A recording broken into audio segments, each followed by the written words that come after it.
Okay, just want to make sure we got the recording on. We've got a lot of folks on the call today. Good to see a lot of you. And how does this time work for everyone? Is this early enough in your morning where this works out for you? I know we got different time zones. Sabrina, you're all the way over on the Eastern time zone, I think, with Blanca. Blanca, aren't you down in Florida? Yeah, I think so. Yeah. Yes, it's I awesome am. for me. Yes, I am. I'm in Okay. Florida.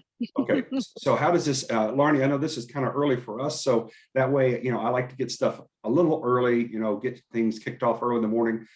This is my usual routine. I'm like Steve, I'm either out there getting a little walk. I don't know if Teddy is, he is anti-morning PT drill. He gets to sleep in with Amy, and he's a no-fly zone early in the morning. He sent me a memo a long time ago. He said, don't ever put me out there on the PT deck in the cold world. And however he said that in fuzzy language, that's how it came out. But that's not his thing. He's not going to go out there with me and go climb the side of the mountain in the morning when it's freezing cold and dark. That's just not his thing. He likes to sleep late. He's got a good life. So thank you all for being here. And I'm really glad that you get a chance to come and hang out. What we do here on Prepping the Objective is every single Monday, what we do is focus on how do we create your best week. And that means how do we create your best day, which means how do we create your best morning. And all that has to do with how you begin. How you start is going to pretty much dictate how you complete and how you perform during the day. It's certainly going to affect it. And if we're going to focus on how to be more effective, not just more efficient, then we have to focus on the habits and the practices that we can glean from other individuals that perform at the very top level. And so one of the things we notice from, I don't know if I have ever heard of anyone except a rock star that said that they just get up whenever they get up, and that's maybe 9, 10 or noon or whatever. Everyone else that I have run into, whether it's military, whether it's top performing individuals in business, entrepreneurs, Robin Sharma is big about the 5 a.m. If you've ever read his book on the 5 a.m. club about getting up early. Okay. And so why do you think that is a common practice of everyone's top performance? I want your feedback here so you can pop yourself off mute if you're on mute. Tell me why you have learned in your life, whether from your personal experience or observing others, why is it that the people that perform at the very top are the people that get on the PT deck? I'm not talking about doing your workout necessarily, but you get started early. Why is that? Steve, jump in here. I see your hand. Go on, Steve. Well, for one, after your mind gets its rest in that, it starts racing. Kind of breaking up, Steve. I'm all rested. And then it just it's like a computer really, because it's rebooted and it's ready to rock, and you get all these thoughts and goals and dreams in your head, and then you're later and it's like, okay, which one should I do first and all that. It just gets you up and at them. Okay. And the earlier I get up, the better it move on. Yeah. If I stay in bed later than, if I just lay there and stay in bed, then you feel real groggy and all that. Sure. Because once your body's up, you should get up and start moving no matter what you do. What time, Steve, when you were going through boot, what time did the drill sergeant kick your rack? I think our rack was at 4:30 in the morning. 04:30. Okay. Jack, if I remember correctly, right. Air Force, what time did they kick your rack in the morning, Jack? 0400. 0400. Damn. All right. Well, tell me, you got your hand raised here. Tell us why you see this as a common pattern. What have you observed or what have you experienced in your life, Jack? Well, getting up early, like Steve was just saying, you get your body is regenerated. It's ready to go. You have a clear mind, fresh mind, and it's just ready to go to do whatever task that you need to get done. Right. And I have found, after spending 27 years in the military, I still do it every day. 4 a.m. I'm up every day. There you go. Like I'm in a process of starting a business. And so I find that when I get up early in the morning and I'm working on my stuff, I'm really focused on what I need to get done. And I usually have this stuff done by 6:30, 7, 8 o'clock in the morning. and then the rest of the day is just, doing whatever. Jack, you're bringing up a really important point there, and I know I've heard this both from, I love Tom Ballou on impact theory. That's probably, I guess you could call it a podcast. It's a YouTube cast, whatever it is, YouTube channel. Impact theory is probably one of my favorite watering holes of where I go to, because Tom Ballou not only is a proven business entrepreneur. He started Quest protein bars with two other friends, and basically for 10 years, just hustled hard, worked hard. And at the end of 10 years, they got bought out for $1 billion. Yes, with a B. And so 400 million of that $1 billion went in Tom Ballou's account. That was his partnership, 40%. So here's a guy that's got $400 million instantly in your account. And he's in mid 30s, late 30s. And what did he do?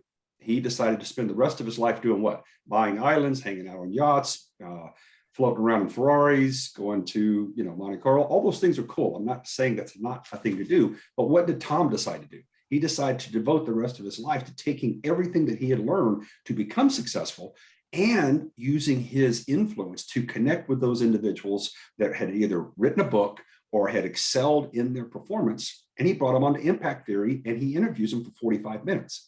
What does that do for someone like Steve that's super busy, someone like you that doesn't have a lot of time, but you need to get really good personal performance growth ideas from people that are doing what? That are already performing, that are experiencing. If you saw my link that I gave you in Messenger and WhatsApp earlier this week, her name is Maria. I think it's for Leah. Am I saying that correct? Is that right, Lardy? Okay, you're shaking your head. Okay. So amazing. Okay. Her story, she started off with her own life coach, began when she was 23. And as soon as I heard that, I chuckled, because I'm like, I remember when I was 23, I thought I knew everything. And I know now at 53 that I didn't know anything. Okay. I was just a hard charger, gung ho and all that kind of stuff, but I didn't have any experience yet. I had a whole lot of knowledge, a lot of intellect, and I thought that equated to experience. My point is she went from 23, kept going, and has built herself into a billionairess, I guess, $1 billion empire. And her focus, I think she has taken, correct me, Lardy, because I think you might know her a little more. Has she taken 3,000 or 30,000 students through her training program? It's whichever number it is, it's amazing. It's amazing. So I loved her. And then the day before that, I was listening to Dr. Carolyn Leaf, Leif. She's a neuroscientist, and she's explaining how the mind is working with the newest, most recent science, not something that's dated 2 or 5 or 10 or 20 years ago, that's now been overwritten by the newest and the best type of research.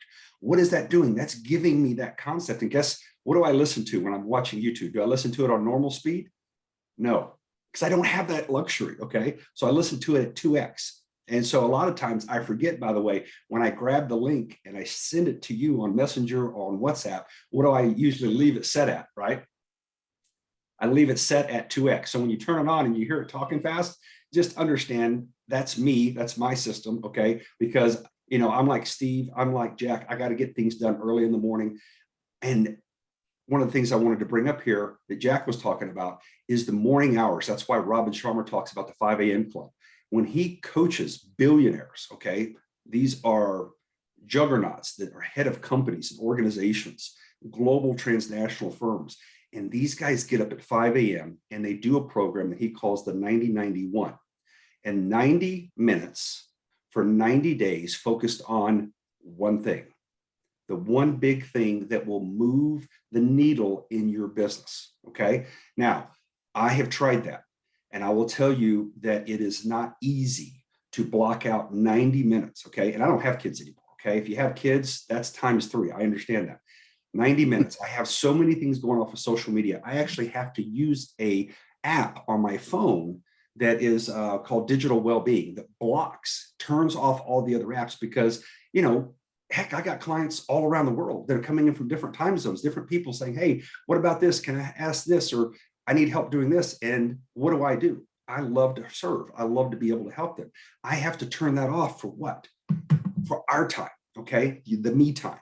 Because here's the deal. If you are not helping yourself get to your optimum performance level, what are you going to be able to do? You're going to run short. You're not going to be at your optimum focus that allows you to impact and change other people's lives at the best. Do you still want to help them? Do you have the right intent? Yes. But if you're not at your best, how can you give your best? Does that make sense? So you've got to take that time to block everything else. And guess what? The only time of day I have ever found that works for me, it's not after work. You know, I tried that thing when I used to be in corporate, and I'd get off work at 5 o'clock and I'd go to the gym. Remember that? Okay. And I'd go to the gym. I had a locker, take off my tie and jacket and all that kind of stuff. And guess what happened? The 5 o'clock deadline bled into 6 o'clock. And next thing I'm still 10 o'clock at the office at night. And you know, what happened to the gym? Okay. It never happened. Okay. So if you're going to get the things done in your life, whether that's meditation, I've given you my Prepping the Objective playlist that's on my YouTube channel, which is the stuff that I use. It's a combination of 5 different versions of Vishen's 6-stage meditation. It also includes one of his other programs. Also has 2 of them in there for Marissa Peer. I love her affirmation programs. She has another one called Body Scan, where you actually do an internal meditation, working through your body and using your mental intent. Then I also do Wim Hof's 11-minute breathing practice, 3 cycles of it every single morning. I also have a couple other things there that are binaural beats that while I'm making coffee and stuff in the morning, I have the tune, I have the music. It's music, but it's particular tones that move you from alpha, beta, and into gamma states. So what am I doing? I'm using all of that technology that I can from all the people that are performing at that level. And I'm bringing that to me through a YouTube playlist. And guess what I do then? You have to have routine, regimen, and ritual. Okay. We talked about this last week. How do you create a meaningful life? A life that's full of meaning is you have to have ritual, regimen, and routine. And yes, it feels very much like the military, because what does the military do? You know, my dad kicked my rack every morning. He thought I was in his Marine boot camp, and he kicked my rack every morning, you know, at 04:30. And if we were going hunting, it was, you know, 0 dark 30, whatever time he decided that we were, you know, getting on the road. We had to get out there so early that no deer could even hear that we were in the woods. Okay. That was just his program. Okay. But it was practice. It was setting a standard. It was that regimen. It was that ritual. It's routine. It's about getting out to your place of operation and getting there early enough. Why?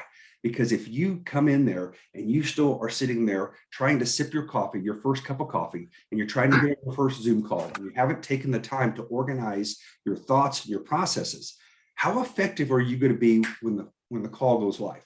Okay. What if I walked in here 3 minutes before you guys showed up? What would you feel? Would you feel that I cared about you? Would you feel that I had prepped and practiced and planned so that I could be here to be effective for you? Or you see me looking like I just woke up and I walked in here and I'm disorganized and I don't know which way is up? Which is better? Can people feel that? Yes or no? Absolutely. Absolutely. Okay. Yep. Right. Mhm. So Blanca, can you tell that I just walked in here 3 minutes before you came online? Heck no. You've been away for a while. I've been away for a while, right? Because why? But here's the reason why. Let's go back to this. We're always about our servant mentality. Why have I been awake for a while? Because so you can get organized for the day and organize in an orderly manner. yes, So you don't have to be rushing yourself and you're not emanating that energy like, oh, I just got here, let's get it going, you Right. know? Yeah, that's what I do for my massage therapy. I'm a massage therapist for many years. sure. And I get to the office or where I'm going half hour before the session starts, because if I'm rushing myself, the client will feel it, and that is not the vibe that I want to send to my client. So I know exactly where you're coming from. And what is the ultimate thing that we're all here to do? I mean, all of us have signed up. All of us are ultimate servants because we stepped up to transfer our authority to other individuals. And if we understand the vibe that we come across with is transmitted, we project it, okay? That vibe of calmness, because you're prepared and planned. Hey, Steiner, good to see you, my friend. If you're prepared and planned and practiced, okay, and you're set here to perform, what is that communicating? What is the undertone? The undertone is that you cared enough to do the extra. That means you get up extra early. That means you take the time to do your planning, your preparation, your practice so that you show up with an organized thought process. Does it mean that you have to follow the outline? No, you don't. But it's the planning and the practicing, the preparation that creates the performance level. When you are planned, practiced, and prepared, you are also ready for the unexpected, okay? And Blanca, I'm going to go back to you here because you're a massage therapist. You walk into someone and they have had a really bad day or week and they are just totally, I mean, you know, when you do massage, you can actually feel like the knots in their muscles and everything. And they just had a super bad week and you realize that this person is at the very edge of just losing it, okay? They just had that bad. Now, if you came in and you were not prepared and you were therefore frazzled, your mind was scattered in other places, will you be as attentive to find the problem areas and help them cope with that because your mind is going like this? Well, the first thing that will happen is that my poor client or patient, they wouldn't receive on that appropriate healing session or calming session that their muscles so very much would need, because I would be like all over the place. Sure. And desperate to get to the massage and rushing myself. So, I mean, our bodies are, I mean, we're energy beings. Yes. And when a massage therapist puts their hands on a client, just, you know, we need to provide that calming from the moment they lay down on the table. Because that's exactly what they need. And especially, I have had many people in my career, people that you just described. And especially with these people, I start the session with this: take a deep breath for me. And I count 1, 2, 3, 3, 2, 1, so they can start calming down and melt onto that table. Right. So me as a practitioner can help them feel better. But if I go, and in my career, yes, I have been there where I've been rushing myself to get to the massage. And trust me, it's not the best feeling, because for me to calm down while I'm massaging someone is a very big challenge. So any massage therapist out there, please do yourselves a favor, be there half hour at least before the session starts, because it's highly important for you as the practitioner and to be caring about your client or patient. Highly recommended. Perfect. Yeah. Okay, so let's transition what Blanca's giving us. She's a massage therapist, so that means she's hands-on. Others of us, like myself, I very rarely am face-to-face with a client anymore. Most of everything that I do is by Zoom, okay? So how do we transition that? How do we use Blanca's perspective on, first of all, getting there sooner so that you get yourself to calm yourself, you organize your thoughts, so that you communicate, you project, you transmit the fact that you care enough to be prepared, to be practiced, to be planned, so that when you talk with the clients and things go differently than you might have outlined, you're ready to deal with that. Jack, you got your hand up. So as Blanca was saying, and I'll put it into the language that I know in military, it's planning and preparation. Once you have all your planning and preparation done, then you can execute what needs to be done. Yes. And then also that builds on, if you're running a team or a crew, that helps with your leadership ability also. Yes, it does. It always, flows down. And when you're the leader, okay, whether you may be the leader in a one-on-one situation or you may be the leader of a large organization, everybody is going to not only follow the patterns that you do from a habit standpoint, but they pay attention to your actions more than they pay attention to what comes out of your mouth. They're looking for them to sync.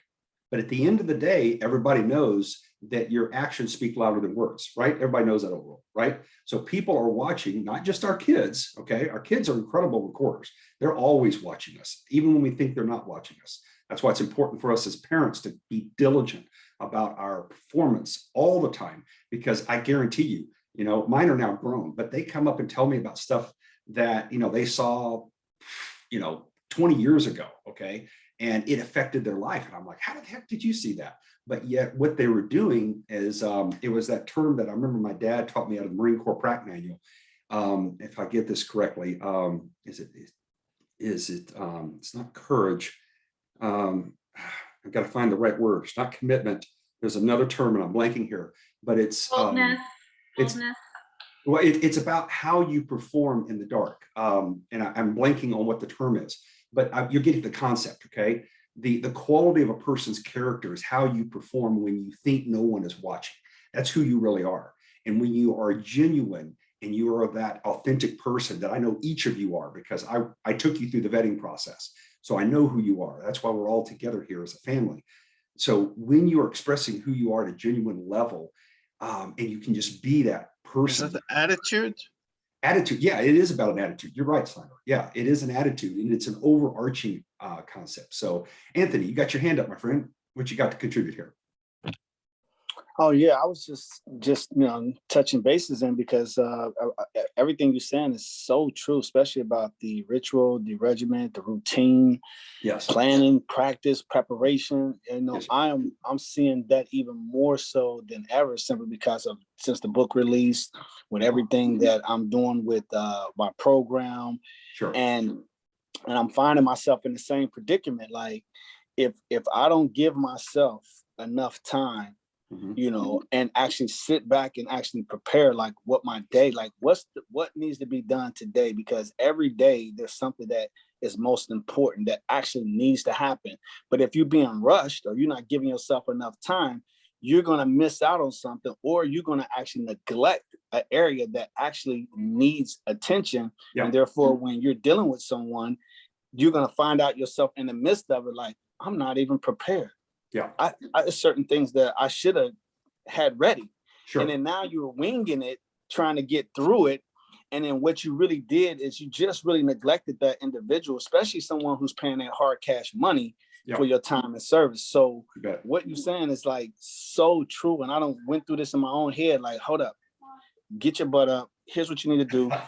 Because I done felt it. So I'm just saying from my own experience, like I literally have done this because I'm noticing that, like you said, people are watching me. Like they're saying, hey, what is he doing? Yeah. Is he actually living what he says? And that's key. So we all get, in our front, we all dealing with things outside of our professions, but we signed up for it. So therefore we have to put ourselves at a higher level in terms of responsibility, and then stick to it, and then create the consistency. And then it becomes, like he said, it becomes our routine. It becomes ritual. It becomes a part of who we are. Correct. Well, Anthony, you shared something with us. Just, I want to say that it was Freudian, but you gave us a little insight on what your voice sounds like inside. And you said, Anthony, get your butt up. That sounds like something that, is that the voice that goes off inside of your head when you're wanting to get 5 extra minutes and press the snooze button? Is that what goes off? Exactly. Okay. Exactly. Does anybody else have a little voice inside of you? What does it say? What does yours say, Sabrina? Well, I kind of wanted to go back to being prepared. I have a story. It actually happened a couple days ago. They spent probably a week to try to get me in this new gym that opened up in town, and they only opened up at 9 a.m., which is extremely late for me because I'm an early riser just like you all. Right. And I said, okay, I will come in. Right. And when I say 9 o'clock, I'm going to be there right at 9 o'clock. Sure. I'm not going to be there at 9:15. And so I got there right when the door opened. And this guy, he wasn't even like dressed like in the attire they're supposed to be. His hair was just like, he got out of bed and everything. He goes, do you mind waiting 5 minutes for me to go get dressed, and then I'll be right back? And I'm like, yeah, because I got to be somewhere, and for me, 5 minutes might be a lot of time, Sure. And so I kind of walked around. I started doing this workout. And so it took them a week to get me in for this appointment. He wasn't ready for me. Right. And so I went in, and it was like a sauna workout place where you work out within a sauna. And after my 30 minutes was up, I went out there and nobody was there, and I walked out. I guess I was like, I guess they'll have to try Yeah. to get me to come in again. But that cost him, you know, a lot of time and energy. He wasn't prepared. And if he would have just been ready when the door opened, it would have been a different probably outcome. I probably would have signed up. Right. So let's unbox this a little bit, okay? I'm only putting you on mute here, for, Sabrina, because my voice when I talk has got a feedback on your speaker. So I'll unmute you here in just a second. The thing that Sabrina's talking about, think about this. How many times have you been in some type of engagement where you showed up on time, but they didn't? Either they weren't prepared or they weren't there on time. What did that make you feel? Okay, they're unorganized. They don't care about me. Is this the way they do business? Is this the way I can expect them to do business with me if I decide to have a relationship? And the answer to all that is absolutely. Okay, so how we begin and how we show up and the level of intensity and performance and focus, all of that allows us to communicate the ultimate caring to the prospect that we want to become our client, that we want to be able to serve them. But if we create a predisposition because we show up, and I'm just going to use the word half-assed. My dad was all about that, okay? No such thing, okay? But if you communicate that by not being prepared, practiced, and planned, then your performance does this, not just your self-performance, but your ability to serve and help other people, because it's how their perception about you happens because of what you did, okay? So all of what we're doing here about prepping the objective, okay, that's what the whole fundamental routine of Rubicon is about. Victory loves preparation. It's an ancient Latin phrase that's amnat curiam victoriam, and it means victory loves preparation.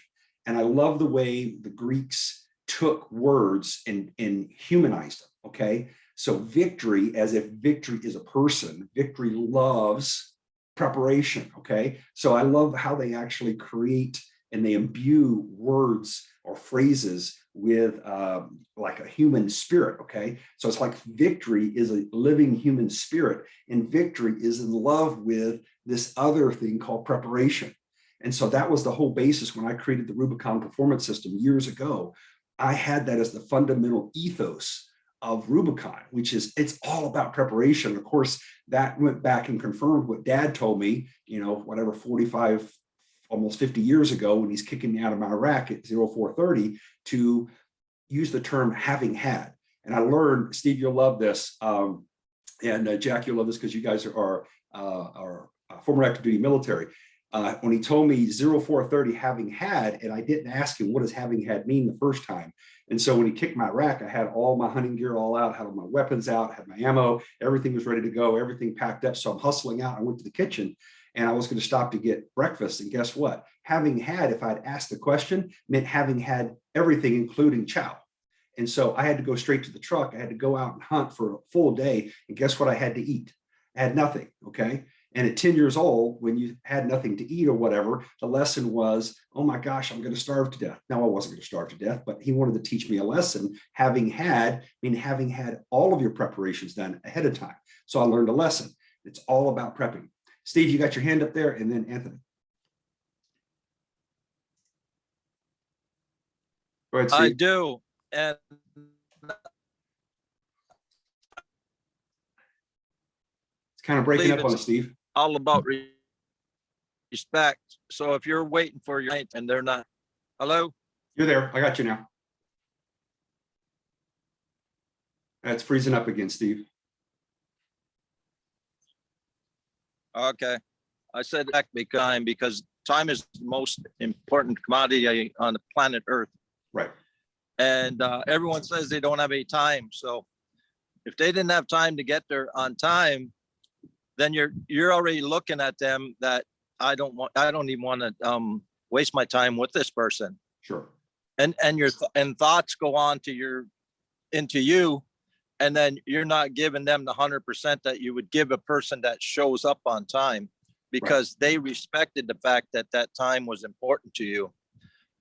And then the thing you were talking about to touch bases is when your inner self is talking to you. Like today, it was like I was on my third set of punches, biceps, triceps. I was doing resistance training this morning, Right. and abs, and it was like nobody's gonna know that you're not doing 4 sets today.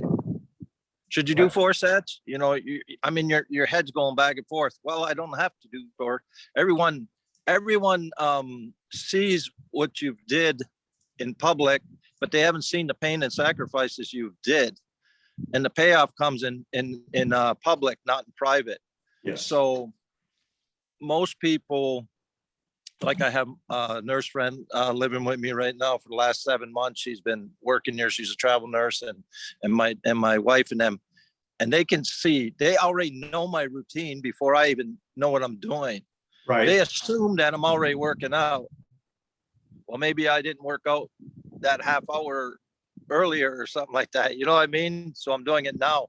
So they basically can look at me and see my planned schedule. That's all detailed I am on it. But it goes back to lack of respect, and thoughts go into your mind. And then if you're not prepared yourself, like I wasn't prepared this morning, and I would like to apologize that I didn't know if I was going to get on the call because I was running out of time. So I got no hair. I mean, my bad hair day. I need a haircut. So what? I know I love you guys, and you guys know I'm family. So I gave it a chance that you guys would give me some grace. So cut me some slack on that. Absolutely. And, yeah, because I had to get on here. I missed you guys, and it's important to get back into our routine that we had, because a lot of us, I don't know, well, I felt lost. And then this, I don't want to say shot because that's a bad subject.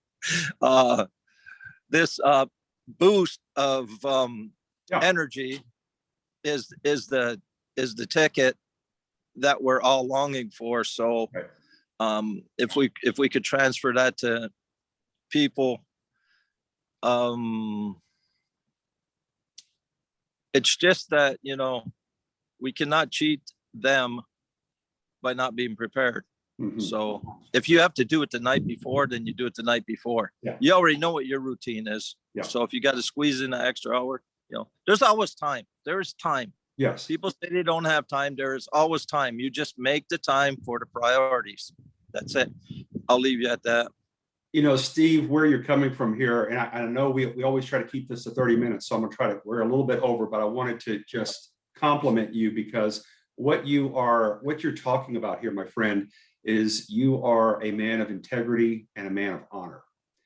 And the level of care that you are communicating by saying, take the time, find the time. If you have to do it the night before, whatever it takes, because what you're saying is integrity is important. It is so critical. It's a fundamental characteristic of individuals that are going to make a difference in this world. And when you communicate integrity and you do the honorable thing, honor being that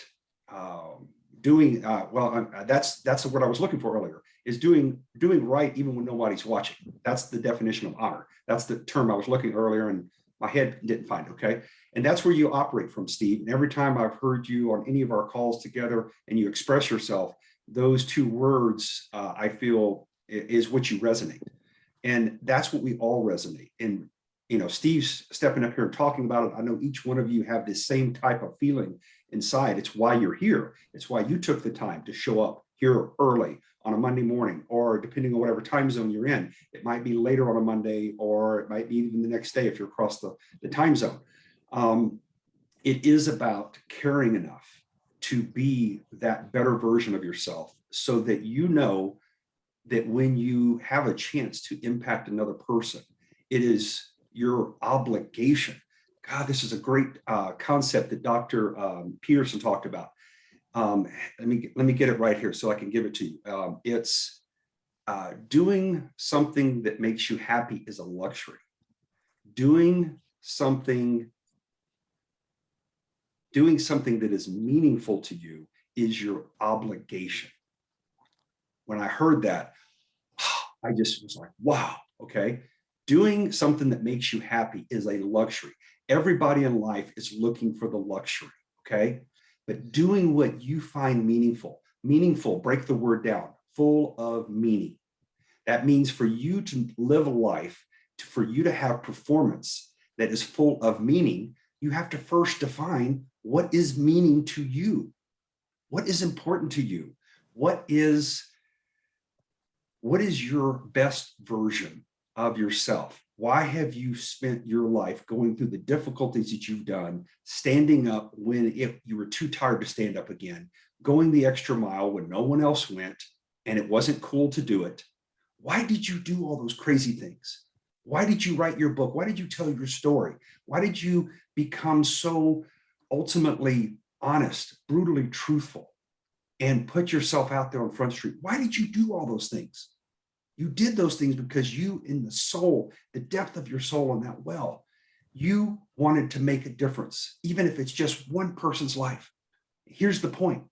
That one person's life that you have spent your entire life prepping, planning, preparing, practicing, and you show up late, and you show up not ready, and you show up not, what's the right word? You show up not optimized to give them what they needed, and you miss it. All your life is gone like that. And you're like, wow, Steve, that's way too much gravity for Monday morning, man. That's way too heavy, okay? But think about it, okay? What are we here for? What did the Creator put us on the spinning rock for? Just to willy-nilly go through life? Or are we supposed to be tested to find what we're made of? And when we find what we're made of, and we're the few that doesn't buckle, that doesn't break weak, that doesn't roll down the hill and live in the valley of mediocrity, when we're the ones that continue to climb and then continue to struggle and strive for a worthy cause that we feel defines meaning, then when you are at that mountain peak and you bump into that other person that came up on the other side of the mountain, and you both landed there, not by accident, but for a purpose, and you were supposed to transfer, transmit, or communicate something to that other individual, but you showed up late, you showed up unprepared, and you didn't practice hard enough, and you missed that pass. That's the kind of stuff that I have in my head that makes me perform and go up that hill and carry a little more weight and sacrifice a little extra sleep and give up the extra luxuries that make me happy, because that's a luxury. Because what Dr. Peterson said, it is your moral obligation to do what you find is meaningful. That's what I'm going to leave you with here today. To me, that's when I heard that from Dr. Peterson. He's one of my other people that I love to hear. He just gives me so much truth. And when I heard that, it just settled in my soul. And I'm like, that's what I do. That's why I do what I do. So real quick, I don't know if all of you have seen the chat, but I put 2 links in the chat for you, okay? The first link is my YouTube playlist of the other Monday mornings that I've done here on prepping the objective. Kind of gives you a little more into our practice. We didn't get a chance, by the way, because we jumped into a great discussion to do our gratefulness process, okay? That's part of the happiness advantage. If you want to increase 30% of your performance, you begin every meeting with talking about one thing that you're grateful for. So we didn't get a chance to do that today. That's what we normally start with, but we had such a great interaction. I went with it because I loved everybody communicating, okay? The second playlist that I'm giving you here is my PTO, Prepping the Objective. So if you want to see the list that I go to every single morning when I begin my routine, my regimen, my ritual, there it is, okay? It's on YouTube. You can save it. You can go back to it. I don't use all of those. That's kind of like my layout. And then I choose different pieces of that depending on my time, my morning, and what I feel that I need from the day. I always do the Wim Hof breathing practice. And I always, I love to use Marissa Peer's I am affirmations, because I say those in my head while I'm making my coffee or whatever. Use those as you can. Use those to find other ones that maybe resonate more with you, but find that regimen, routine, and that ritual. And I promise you that is going to make such an amazing difference in your life. Get up a little bit early. I don't care if it's just 5 minutes, and just start feeling what it feels like to be planned, prepared, and practiced so that you can perform when it matters most. Love you guys. I'll see you next week. All right. Have a good day. All right. Thanks a lot, Thanks, Steve. Take Steve. care. Bye, everyone.